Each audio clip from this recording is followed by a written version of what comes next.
25절부터 35절까지 말씀으로 내 제자가 되지 못하리라, 내 제자가 되지 못하리라, 이런 제목으로 말씀의 은혜를 나누고자 합니다. 우리가 예수님을 따라간다는 것이 무엇을 의미할까요? 우리가 구원을 받는 유일한 길은 예수님을 영접하고 그 이름을 믿는 것입니다. 왜냐하면 하나님이 허물과 죄로 죽은 인생을 구원하기 위하여 마련한 유일한 길이기 때문에요. 여러분, 구원의 길은 인간이 개척해 가는 게 아닙니다. 마치 자동차가 닦여진 도로 위를 달려가듯이 하나님이 만들어 놓은 길을 가는 거예요, 구원의 길은. 그런데 그 구원의 길이 누구라고요? 예수님을 영접하고 그 이름을 믿는 거예요. 다른 어떤 길도 없는 거예요. 아멘. 우리는 이 사실을 성경에 기록된 말씀을 통하여 확인할 수가 있습니다. 요한복음 1장 12절과 13절 같이 읽습니다. 영접하는 자, 곧 그 이름을 믿는 자들에게는 하나님의 자녀가 되는 권세를 주었으니 이는 혈통으로나 육정으로나 사람의 뜻으로 나지 아니하고 오직 하나님께로부터 난 자들이니라. 아멘. 사랑하는 성도 여러분, 우리가 하나님의 자녀가 되는 비결은 좋은 가문에서 태어난 사람들이 되는 것이 아닙니다. 어떤 사람들의 계획이나 바람에 의해서 되는 것도 아닙니다. 그들의 조상으로 말미암아 하나님의 자녀가 된 것도 아닙니다. 읽어볼까요? 죄인이 하나님의 자녀가 되는 자격을 얻게 되는 유일무이한 비결은 하나님의 뜻으로 된 것입니다. 아멘. 죄인이 하나님의 자녀가 되는 자격을 얻게 된 것은 누구 뜻으로? 하나님의 뜻으로 된다. 하나님의 뜻으로. 그런데 오늘 많은 사람들이 혈통으로 하나님의 자녀가 되려고 합니다. 우리 아버지가 목사님인데 우리 아내가 기도 많이 하는데 그거하고 상관이 없다는 거예요. 혈통으로 되는 게 아니라 또 육정으로 되려고 합니다.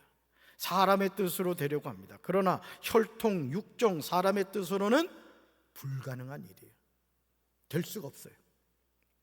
예수님은 당신의 입으로 친히 이 사실을 말씀하셨습니다.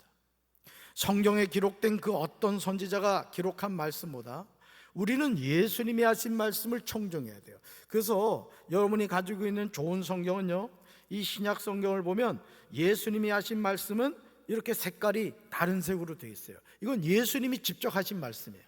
그 어떤 말씀보다 이 예수님이 하신 말씀은 우리가 꼭 명심해야 될 말씀이죠. 마태복음 7장 21절에서 예수님은 누가 천국에 들어가는가를 말씀하세요. 누가 천국 들어가는가? 말씀 같이 읽습니다. 나더러 주여 주여 하는 자마다 다 천국에 들어갈 것이 아니요 다만 하늘에 계신 내 아버지의 뜻대로 행하는 자라야 들어가리라. 아멘. 사랑하는 성도 여러분, 누가 천국에 들어갑니까?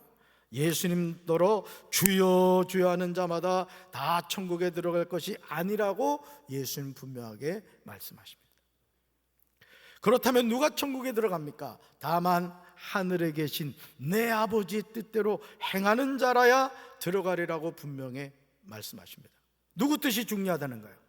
하나님의 뜻, 아버지의 뜻이 중요하다는 거죠. 누가복음 14장 25절부터 35절에서 예수님은 제자가 되는 길에 대해서 말씀하십니다. 예수님의 제자가 된다는 게 뭔가? 누가 제자가 되는 길입니까? 누구의 제자가 되는 길입니까? 당연히 예수님의 제자가 되는 길이죠. 여러분이 신앙생활 하면서 예를 들어 강경제일감리교회 장로고 권사고 집사고 성도로 신앙생활을 할 때 박재진 목사의 제자가 아니란 말이에요. 저도 예수님의 제자고 여러분도 누구 제자? 예수님의 제자가 돼야 돼요. 아멘이십니까? 박재진의 제자가 되면 천국 못 가요. 예수님의 제자가 돼야 천국 가는 거예요. 할렐루야. 그런다고 좀 무시하지 마세요. 누구의 제자가 되는 길입니까? 당연히 예수님의 제자가 되는 길이에요.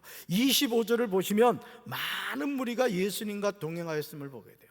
인산이례를 이뤘죠. 예수님이 가는 곳마다 병든 자를 치료하고 귀신을 쫓아내고 죽은 자를 살리고 상상할 수 없는 기적을 베푸시니까 사람들이 인산이례를 이루어서 예수님을 쫓아다녔어요. 예수님과 동행한 사람이 한두 사람이 아닙니다. 수많은 무리가 예수님과 함께 갔습니다. 여러분, 예수님과 동행한다는 사실이 얼마나 멋져요. 그러나 현실적으로 이 동행함이 쉽지 않다는 거예요. 누가복음 14장 1절에서 어느 안식일에 예수님이 바리새파 사람의 지도자들 가운데 어떤 사람의 집에 음식을 잡수시러 들어가셨다고 나옵니다. 그런데 그곳에서 수종병 환자 한 사람이 예수님 앞에 나타났어요. 예수님은 그 사람을 데려다가 병을 고쳐주고는 돌려보내셨어요. 얼마나 감사한 일이에요. 여러분에게도 이 치유 역사가 함께하길 주님의 이름으로 축원합니다. 어떤 병에 걸렸다 할지라도 우리 주님은 능히 고치시는 아버지 하나님이신 줄로 믿습니다. 그러므로 누가복음 14장 25절은 예수님이 바리새인의 집에서 떠나 계속 예루살렘으로 여행하고 있습니다. 수많은 무리가 예수님을 뒤따르고 있습니다. 예수님과 동행한 사람은 수많은 무리였어요. 한두 명이 아니었다는 뜻이에요. 이것은 당시 사람들에게 예수님의 인기가 대단하였음을 보여주는 겁니다. 하지만 예수님을 따라 나섰던 그 대다수는 예수님이 주시는 현세적인 축복을 갈구하는 무리였다는 거예요. 당장 주님을 통해서 내 몸이 치료를 받고 내가 잘되고 형통한, 당장 얻을 수 있는 현세적인 복을 구했다는 거예요. 이런 사람들을 향하여 예수님은 엄청난 결단을 요구하십니다. 우리는 예수님의 말씀이 그냥 해보는 말씀이 아님을 알아야 합니다. 우리가 예수님을 따라가기 위해서는 반드시 해야 하는 일이 있어요. 예수님은 누구든지 내게로 오는 사람은 자기 아버지나 어머니나 아내나 자식이나 형제나 자매뿐만 아니라 심지어 자기 목숨까지 미워하지 않으면 내 제자가 될 수 없다고 하십니다. 여러분, 예수님의 제자가 된다는 것은 결코 쉬운 일이 아니라는 것이죠.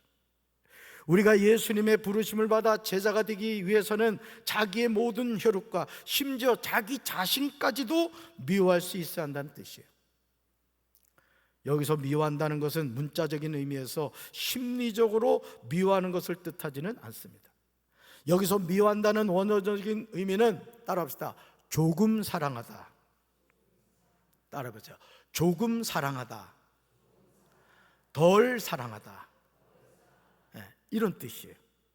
미워한다는 원어적인 의미, 조금 사랑하다, 덜 사랑한다는 뜻으로 상대적으로 다른 것보다 덜 귀히 여기는 것을 표현합니다. 결국 예수님이 이렇게 말씀하시는 이유는 수많은 무리가 예수님을 따름에 있어서 자신의 이익을 위해서인지 아니면 예수님의 뜻을 추종하려는 것인지를 분명히 하라는 거예요. 사실요, 우리가 신앙생활이 거래가 될 때가 많아요. 하나님, 내가 이렇게 할 테니까 하나님은 이렇게 해주세요. 이게 거래가 되는 거예요. 저는요, 저와 여러분이 예수님을 사랑하고 예수님이 좋아서 따라가시길 바라요.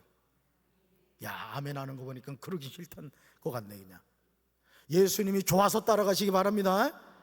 그리 아니하실지라도 불평해요? 감사할 수 있어야 되는 거예요. 예수님 한 분 때문에 감사할 수 있고 예수님이 나 같은 죄인을 구원해 주셨음에 감사할 수 있으시기 바랍니다. 오늘 그 처음에 불렀던 그 샘물과 같은 보혈은, 제가 그 개척교회 지하에서 정말 그 찬송가를 부르며 눈물을 많이 흘렸던 찬양. 가사 하나하나가요, 여러분 이 찬양도요, 그 찬양의 가사가 가슴으로 막 꽂힐 때가 있어요. 얼마나 많이 울리는지 몰라요. 그때 수원에 홍수가 여러 번 났습니다. 제가 울어가지고 가사 하나가 와서 막 박히는데요, 그 가사가 막 가슴으로 느껴지는 거예요. 예수님을 따름에 있어서 자신의 이익을 위해서인지 아니면 예수님의 뜻을 추종하려는 것인지를 분명히 하라는 거예요. 예수님이요. 사랑하는 성도, 우리가 세상 일과 하나님 나라에 관한 일 중 하나님 나라의 것에 궁극적인 가치를 두고 있지 않다면 예수님을 따르는 일이 아무런 의미가 없다는 말이에요. 이런 일은 매 순간 일어나는 일입니다. 그러니까 항상 여러분, 우리가 선택하는 거예요. 여러분이 오늘 이 수요 저녁 예배 나오신 것이 그냥 나온 게 아닙니다. 선택하신 거예요. 나는 오늘 하나님께 예배드려야 되겠다. 나는 오늘 하나님 말씀을 들어야 되겠다. 나는 오늘 주님을 찬양해야 되겠다. 그런 마음가짐이 있었기 때문에 여러분이 하나님 앞에 나오신 거예요. 하나님이 기뻐하시겠어요? 기뻐하시겠어요? 엄청 기뻐하시죠. 여러분이 시간을 하나님께 바쳤고 예물을 하나님께 바쳤단 말이에요. 여러분 중심을 하나님께 바쳤단 말이에요. 하나님은 그거를 기뻐하신다는 거예요. 그러므로 누가복음 14장 27절에서 예수님은 이 사실을 분명히 말씀하십니다. 암송하셔야 될 말씀이요. 같이 읽습니다. 누구든지 자기 십자가를 지고 나를 따르지 않는 자도 능히 내 제자가 되지 못하리라. 아멘. 설교 제목이 여기서 나온 거예요. 능히까지 넣으면 너무 길 것 같아서 내가 능히 버섯을 별로 안 좋아해요. 누가 예수님의 제자가 될 수 있습니까? 예수님이 십자가를 지신 것처럼 예수님을 따르는 사람은 누구나 십자가를 져야 돼요. 당시 죄수들이 자기 십자가를 자신이 져야 했듯이 예수님을 따르는 사람도 자기 십자가를 자기가 몸소 져야 해요. 십자가를 지지 않고 예수님을 따라갈 수 없어요. 그런데 중요한 것은 그 십자가가 다 달라요. 똑같질 않아요. A라는 집사의 십자가와 B라는 집사의 십자가가 같을 수가 없어요. 각자에게 하나님이 허락하신 십자가가 있다. 그 십자가를 누가 져야 된다? 내가 져야 된다. 그리고 누굴 따라가야 된다? 예수님을 따라가야 돼. 어디까지? 천국까지. 할렐루야. 예수님을 그리스도로 고백하는 사람은 누구나 예수님의 제자가 되기를 원하죠. 그러나 안타깝게도 예수님이 지신 십자가를 지려고 하는 사람이 드물어요. 여러분 기억하시죠? 예수님이 십자가에 못 박이실 때 예수님의 제자들이 다 도망갔습니다. 여러분, 예수님이 십자가를 지고 골고다 언덕을 올라갈 때 예수님의 십자가를 대신 져준 제자가 있었습니까? 누가 십자가를 대신 져줬어요?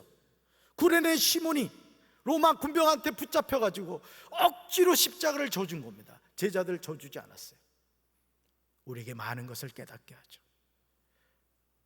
우리는 주님의 십자가를 대신 져드리겠습니다. 입술로는 이렇게 얘기하지만 자기 십자가 지는 것도 힘들다고 툴툴거릴 때가 얼마나 많아요. 여기 서 있는 저도 그렇단 말이에요. 그러나 주님을 따르기 위해서는 뭘 져야 된다? 자기 십자가를 지고 누굴 따라가야 된다? 예수님을 따라가야 돼요. 할렐루야. 십자가를 지지 않고 예수님의 제자가 되겠다고 하는 사람들이 너무 많아요. 그러나 예수님의 제자가 되기를 원하는 사람은 누구나 예수님이 십자가를 지신 것처럼 자기 십자가를 지고 예수님을 따라가야 합니다. 그렇게 할 때 예수님의 제자가 되는 줄로 믿습니다. 저는 오늘 이 밤에 주님 앞에 나온 여러분들이 다 예수님의 제자들이 되기를 주님의 이름으로 축원합니다. 십자가를 지지 않고 예수님의 제자가 될 수 없어요. 그런데 누가복음 14장 33절에서 예수님은 또 다른 조건을 제시하고 계세요. 말씀 같이 읽습니다. 이와 같이 너희 중에 누구든지 자기의 모든 소유를 버리지 아니하면 능히 내 제자가 되지 못하리라. 아멘. 예수님은 수많은 무리를 향해 3번에 걸쳐서 예수님의 제자가 되는 길에 관하여 말씀하십니다. 먼저 누가복음 14장 26절입니다. 읽어볼까요? 누구든지 내게로 오는 사람은 자기 아버지나 어머니나 아내나 자식이나 형제나 자매뿐만 아니라 심지어 자기 목숨까지도 미워하지 않으면 내 제자가 될 수 없다 이러셨어요. 자, 다음으로 누가복음 14장 27절 누구든지 자기 십자가를 지고 나를 따라오지 않으면 내 제자가 될 수 없다. 마지막으로요, 그러므로 이와 같이 너희 가운데서 누구라도 자기 소유를 다 버리지 않으면 내 제자가 될 수 없다. 아멘. 예수님이 하시는 말씀 가운데 쉬운 것이 전혀 없어요. 예수님의 제자가 되는 가운데 가장 먼저 해야 할 일이 뭐라고요? 가족 간의 관계와 자기 목숨의 문제입니다. 여러분들이 신앙생활을 함에 있어서 부부가 브리스길라 아굴라처럼 여러분 믿음 안에서 신앙생활을 한다는 건 축복입니다.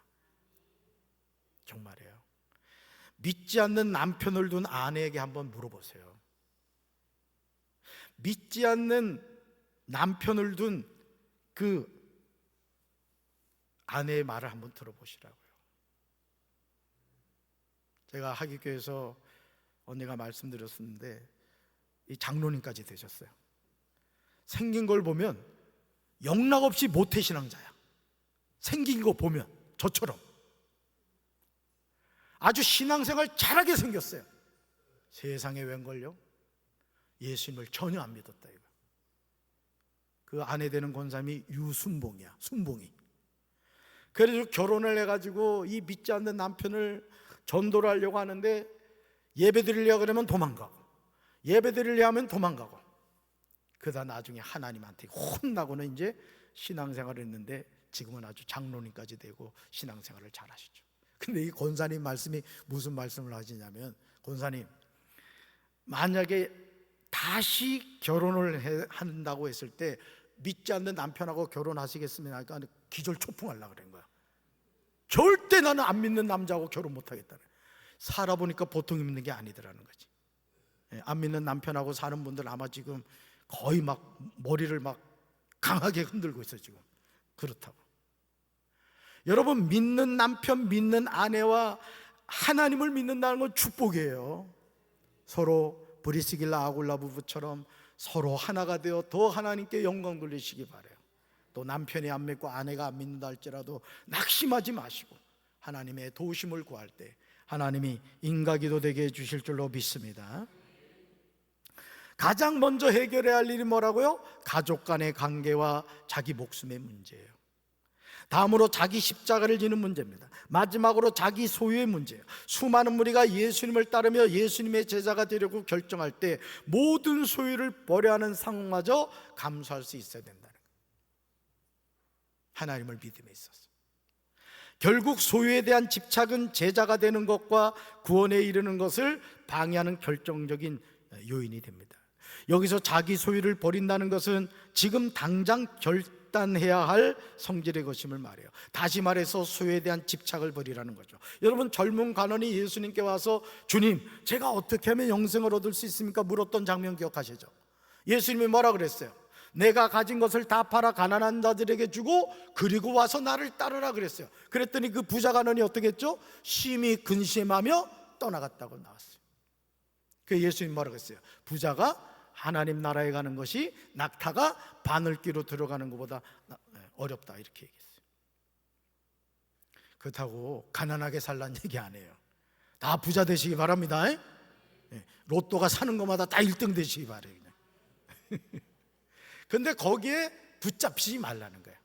하나님이 주신 것 감사하고 하나님을 위해서, 이웃을 위해서 쓰는 성도들이 되라는 거예요. 사랑하는 성도 여러분, 하나님이 우리에게 주신 모든 소유는 내 마음대로 남용하면 안 됩니다. 하나님이 나에게 위임해 주신 것임을 깨달아야 돼요. 그러므로 하나님이 주신 모든 것에 관하여 청지기 정신을 가지고 살아야 돼요. 그래서 여러분, 제가 여러분들 주일날 봉헌 기도할 때마다 축복하는 그 기도 기억하십니까? 쌀독에 쌀이 떨어지지 않게 하시고, 통장에 돈이 마르지 않게 하시고, 아주 중요한 거 물질이 새지 않게 해주시고, 그 다음 뭐라 그래요? 물질에 노예가 되지 않게 해주시고, 물질을 지혜롭게 잘 관리하고 아름답게 쓸 줄 아는 지혜로운 청지기가 되게 해달라고 제가 축복하잖아요. 꼭 그러게 되시길 바라요. 할렐루야. 우리가 예수님의 제자가 된다는 것은 쉬운 것이 아닙니다. 교회를 다닌다고 해서 다 예수님의 제자가 되는 것은 아니에요. 예수님이 말씀하시는 말씀에 아멘으로 순종하는 믿음의 결단이 있어야 될 줄로 믿습니다. 그렇지 않으면 우리는 예수님의 제자로 사는 것이 아니라 예수님을 따라다닌 수많은 무리가 되고 마는 거예요. 그러니까 여러분, 예수님하고 동행한 사람이 얼마나 많았겠어요? 예수님의 옷자락을 스친 사람이 얼마나 많겠어요? 그런데 병을 고친 사람이 누구예요? 12회를 혈루증으로 앓던 여인이에요. 똑같이 예수님 옷자락을 스쳤는데 어떤 사람은 치료를 받고 어떤 사람은 아무 역사도 나타나지 않았던 거예요. 뭐 때문일까요? 믿음 때문인 거예요. 할렐루야. 여러분에게도 이 기적이 나타나게 되길 주님의 이름으로 축원합니다. 예수님은 소금은 좋은 것이라고 하십니다. 그러나 소금이 짠맛을 잃으면 무엇으로 다시 짜게 하겠느냐고 반문하세요. 그것은 땅에도 거름에도 쓸모가 없어 밖에 내버려진다. 귀 있는 사람은 들으라고 하십니다. 소금이 그 맛으로 소금됨을 확인할 수 있듯이 예수님의 제자들도 자기의 십자가를 지는 것과 자기의 모든 소유를 포기하는 것으로 참다운 제자가 됨을 확인받을 수 있는 거예요. 맛을 간직하는 성도, 십자가를 지는 성도들이 되시길 주님의 이름으로 축원합니다. 여러분들이 육신의 장막을 벗었을 때 여러분, 제가 빈말로 한다고 생각하지 마세요. 정말 여러분이 하나님의 부름을 받았을 때, 제가 늘 말씀드리지만 장례 비용만 남겨놓고 여러분들이 정말 필요한 것도 쓰고 말이야, 만난 것도 먹고, 자식들한테는 절대 얘기하지 말고 칼질도 하고 말이야. 양복 사라고 했는데 산 사람이 있어요? 양복도 사고 말이야. 우리 여성 성도들은 이 피부 마사지도 받아. 스트레이트 파막 이 손톱도 보니까, 야, 내 최근에 저기 외국 갔을 때 봤네. 와, 여자가 손톱이 이렇게 긴데 거기다가 녹색을 이렇게 칠했는데 그냥 핥으면 그냥 얼굴이 파지겠다. 손톱도 좀 쫙 해가지고 매니큐어도 짜는 거죠. 딸하고 통할 때 쫙 보여주면서, 그리고 금반지도 막 번쩍번쩍하는 거 쫙 보여줍니다. 아멘. 그렇지만 자녀들을 위해서 정말 기도하고 그 자녀들이 믿음 안에서 살아갈 수 있도록 항상 여러분들이 중보하는 우리 성도들 되길 주님의 이름으로 축원합니다. 그러므로 예수님을 따라다니는 수많은 무리가 될 것인가, 아니면 예수님의 제자가 될 것인가, 우리는 스스로 결단해야 돼요. 저는 저와 여러분이 다 예수님의 제자가 되기를 주님의 이름으로 축원합니다. 맛을 잃은 소금이 땅에도 거름에도 쓸데없어 내버려짐을 분명하게 깨달아야 돼요. 예수님의 제자도 아무나 되는 것이 절대 아니에요. 말씀을 듣고 즉시 순종해야 돼요. 저와 여러분의 남은 생애의 소원이, 주님, 제가 주님의 제자가 되길 원합니다. 주님만 따라가길 원합니다. 주님과 동행하며 살길 원합니다. 마음으로 늘 기도하시고 예수님 때문에 기뻐하고, 예수님 때문에 감사하고, 예수님 때문에 가정이 평안하고, 예수님 때문에 하나님의 축복이 여러분 가정과 삶에 임하게 되기를 주님의 이름으로 축원합니다. 가슴에 손 얹겠습니다. 사랑의 주님, 우리는 누구나 예수님의 제자가 되길 원합니다. 그러나 이 세상을 살다 보면 예수님을 따라가는 것이 아니라 세상을 따라가고 있는 나 자신을 볼 때가 많습니다. 우리가 이 험한 세상을 살아가면서 결국 모든 것을 다 내려놓고 가야 될 터인데, 물질 때문에, 또 자기 십자가를 지지 않아서 가족 간의 관계 때문에 예수님의 제자됨을 포기하거나 버리는 일이 없도록 주여 저들에게 믿음을 주시고 결단할 수 있는 우리의 마음을 허락하여 주시옵소서. 성령 안에서 늘 승리하게 도와주시고, 우리 사랑하는 자녀들, 눈에 넣어도 아프지 않을 우리 사랑하는 자녀들을 위하여 뜨거운 눈물의 기도로 중보하며 기도하는 우리 성도들 될 수 있도록 주여 도와주시옵소서. 이제는 우리 주 예수 그리스도의 크신 은혜와 하나님 아버지의 한없는 사랑과 성령님의 교통하심이 예수님의 제자가 되기를 원하여 예수님만 따라가며 자기 십자가를 지고 주님과 동행하기 원하는 사랑하는 주의 백성들 위해 이제로부터 영원토록 함께 하시기를 간절히 축원하옵나이다. 아멘.